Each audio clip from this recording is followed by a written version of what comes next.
सुप्रभात। मैं हूं जगेंद्र राणा। आज की हमारी आध्यात्मिक चर्चा का विषय है साध्य और साधन।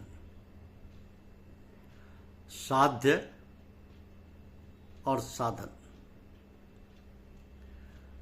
जिस किसी देश में, जिस किसी काल में, जिस किसी अवस्था में जो कोई भी व्यक्ति राग, द्वेष और कुसंस्कार आदि से रहित होकर आध्यात्मिक साधना के द्वारा इंद्रियों का और अपना यह परमार्थिक सत्य स्वरूप प्रकट करता है या हो जाता है, यह सत्य ही सनातन सत्य है। और इस सत्य सृष्टि का अनुवर्तन करने के लिए मनुष्य के व्यस्त जीवन और समिष्ट जीवन को भीतर तथा बाहर से जिस प्रणाली के अनुसार नियंत्रित होना चाहिए, उस प्रणाली का नाम ही सनातन धर्म है। तो सनातन धर्म ही विश्व मानव का धर्म है। विश्व के सभी श्रेणी के स्त्री पुरुषों को सत्य स्वरूप में प्रतिष्ठित करने वाला धर्म है ये सनातन सत्य। और सनातन धर्म ही विभिन्न संबुद्ध ऋषियों के मुखों से वेद के छंदों और ऋचाओं और कवित्व पूर्ण गंभीरार्थ भाषा के द्वारा उपनिषद आदि ग्रंथों में प्रकाशित है। तो परम संत समर्थ सदगुरु हुजूर महाराज हजरत मौलाना साहब फजल अहमद खान साहब अक्सर फरमाते थे कि सूफी संतों की ये गुह्य विद्या प्राचीन हिंदू ऋषि मुनियों की ही विद्या है जो उन्हें वापस की जा रही है। तो उस समय विभिन्न धर्मों में व्याप्त संकीर्णताओं तथा मतभेदों को ध्यान में रखते हुए उन्होंने अपने इस महत्वपूर्ण एवं सारगर्भित कथन पर विस्तार से प्रकाश डालना उचित नहीं समझा। जिन विद्वानों ने सूफी मत पर भारत का प्रभाव स्वीकार किया है, उनका मत है कि सूफी संत मत भारतवर्ष के वेदांत दर्शन तथा बौद्ध धर्म से प्रभावित है। कुछ विद्वान भगवान श्री शंकराचार्य के अद्वैतवाद तथा रामानुजाचार्य के विशिष्ट द्वैतवाद से भी प्रभावित मानते हैं, जिसको सूफी संत लोग फना या बका तथा वेदांत या बौद्ध धर्म में निर्वाण या मोक्ष भी कहते हैं।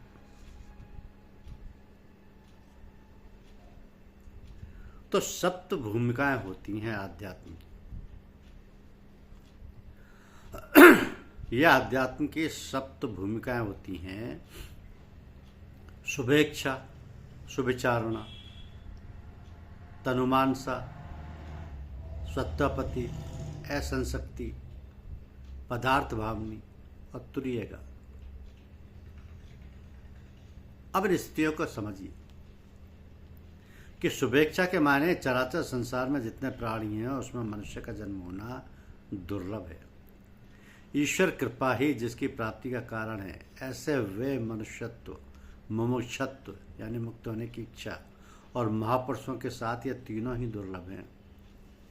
किसी प्रकार से दुर्लभ मनुष्य जन्म को पाकर और उसमें भी जिसमें आत्मा और परमात्मा का ज्ञान होता है, ऐसा पुरुषत्व पाकर जो मूढ़ बुद्धि अपनी आत्मा की मुक्ति के लिए प्रयत्न नहीं करता, वह निश्चय ही आत्मघाती है। और वह असत्य यानी संसार में आस्था रखने के कारण अपने को नष्ट करता है। तो मनुष्य, पशु, पक्षी, लता, वृक्ष आदि जितने भी स्थावर जंगम प्राणी हैं, वह किसी ना किसी को किसी ना किसी अंश में अपने से बड़ा अवश्य मानते हैं और बड़ा मानकर उसका अवश्य सहारा अवश्य लेते हैं। तो मनुष्य पर जब कोई आपत्ति आती है तो वह किसी को अपने से बड़ा मानकर उसका सहारा लेता है। पशु पक्षी भी वे अपना रक्षा चाहते हैं और भयभीत होकर किसी न किसी का सहारा लेते हैं। लता भी किसी का सहारा लेकर ऊंची चढ़ती है। इस प्रकार जिसने किसी को बड़ा मानकर सहारा लिया, उसने वास्तव में ईश्वरवाद के सिद्धांत को स्वीकार कर लिया, चाहे वह ईश्वर को माने या ना माने। इसलिए आयु, विद्या, गुण, बुद्धि, योग्यता, सामर्थ्य, पद, अहंकार, ऐश्वर्य आदि में से एक एक से बड़ा देखे तो बड़प्पन देखते देखते अंत में बड़प्पन की जहाँ समाप्ति हो वही ईश्वर है, क्योंकि बड़े से बड़ा ईश्वर है और उससे बड़ा कोई नहीं, कोई है ही नहीं। तो वो परमेश्वर सबके पूर्वजों का भी गुरु है, क्योंकि वह काल की सीमा से बाहर है। मनुष्य स्वयं अपने द्वारा अपना उद्धार करे और शरीर, इंद्रियां, मन, बुद्धि, प्राण आदि से अपने को ऊंचा उठाए। क्यों शरीर, इंद्रियों और मैपन से ये सभी प्रकृति के ही कार्य हैं। तो ये निज स्वरूप नहीं है। निज स्वरूप परमात्मा के साथ एक है कि यदि मानव अपना उद्धार करने में, अपने को ऊंचा उठाने में शरीर, इंद्रियां, मन, बुद्धि आदि की सहायता मानेगा, तो इसका सहारा लेगा, तो फिर जड़ता का त्याग होना कैसे संभव है? क्योंकि जड़ वस्तुओं से संबंध मानना, उसकी आवश्यकता समझना, उसका सहारा लेना, यही तो बंधन है। और निज स्वरूप यानी परमात्मा के लिए शरीर, इंद्रियां, मन, बुद्धि की आवश्यकता नहीं। आवश्यकता नहीं, कारण कि असत के द्वारा सत की प्राप्ति नहीं होती है। प्राकृत पदार्थ, क्रिया और संकल्प में आसक्त ना हो, उनमें फंसे नहीं, प्रत्युत अपने आप को ऊपर उठाए, क्योंकि पदार्थ, क्रिया और संकल्प का आरंभ और अंत होता है, उनका संयोग तथा वियोग होता है, पर अपने स्वरूप के अभाव के परिवर्तन का अनुभव किसी को नहीं होता, क्योंकि निज स्वरूप सदा एक रस रहता है। उत्पन्न एवं नष्ट होने वाले पदार्थों में ना फंसना और ना उनके अधीन रहना तथा उनसे निर्लिप्त रहना ही अपना उद्धार करना है। तो मनुष्य मात्र में ही एक ऐसी विचार शक्ति है जिसको काम में लाकर वह अपना उद्धार कर सकता है। ज्ञान योग का साधक विचार की शक्ति के माध्यम से जड़ चेतन का अलगाव करके चैतन्य यानी निज स्वरूप में स्थित हो जाता है और जड़ यानी शरीर, संसार से संबंध विच्छेद कर लेता है। इस प्रकार भक्ति भाव योग या भक्ति योग का साधक इसी प्रकार भाव भक्ति के माध्यम से मैं भगवान का हूँ और भगवान मेरे हैं, इस प्रकार आत्मीयता करके अपना उद्धार कर लेता है कि मैं भगवान का हूँ और भगवान मेरे हैं। तो कर्मयोगी उसी प्रकार संसार से मिले हुए शरीर, इंद्रियां, मन, बुद्धि आदि पदार्थों को संसार का ही मानते हुए संसार की सेवा में लगाकर उन पदार्थों से अपना संबंध विच्छेद कर लेता है और अपने स्वरूप में स्थित हो जाता है।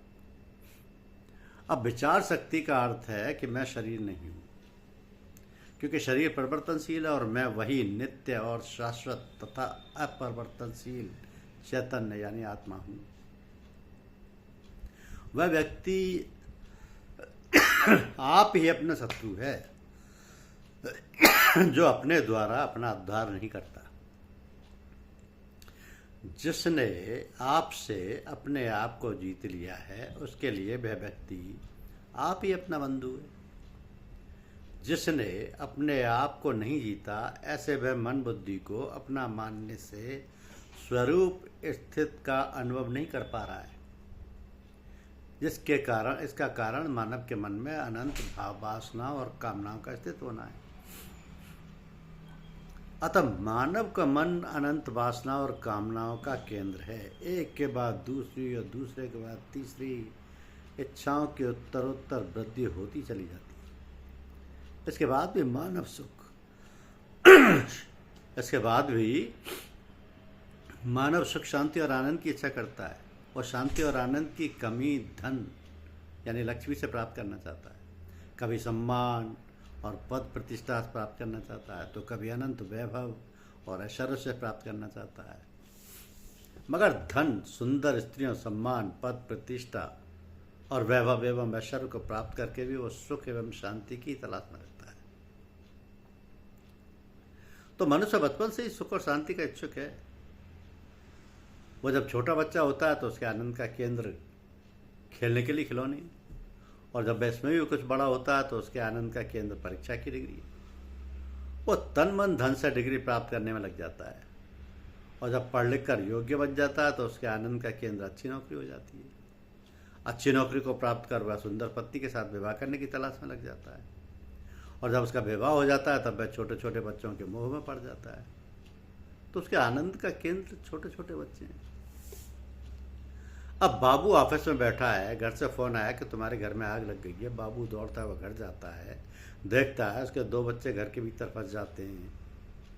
कोई मेरे बच्चों को निकाल ले। यदि बाबू को बच्चों से प्रेम है तो वह स्वयं आग में कूद कर बच्चों को क्यों नहीं निकाल पाता। इसी प्रकार बच्चों की तरह पति पत्नी पुत्र पुत्री भाई बहन इत्यादि संसार के सारे संबंध मोहपूर्ण हैं। सच्चे प्रेम शांति और आनंद का स्रोत अपने हृदय में ही है, जिसको प्राप्त करने के लिए आपको अंतर्मुखी होना पड़ेगा। फिर आपको अपने हृदय में यही शांति और आनंद का लहराता हुआ समुद्र प्राप्त होगा, जिसमें आप अवगाहन यानी स्नान कीजिए, जिसको आपने पूर्व सदगुरु जनों में महर्षि दत्तात्रेय, बुद्ध, महावीर, ऋषि, महर्षि, ब्रह्म ऋषि आदि महापुरुषों ने अपने हृदय में अनुभव किया।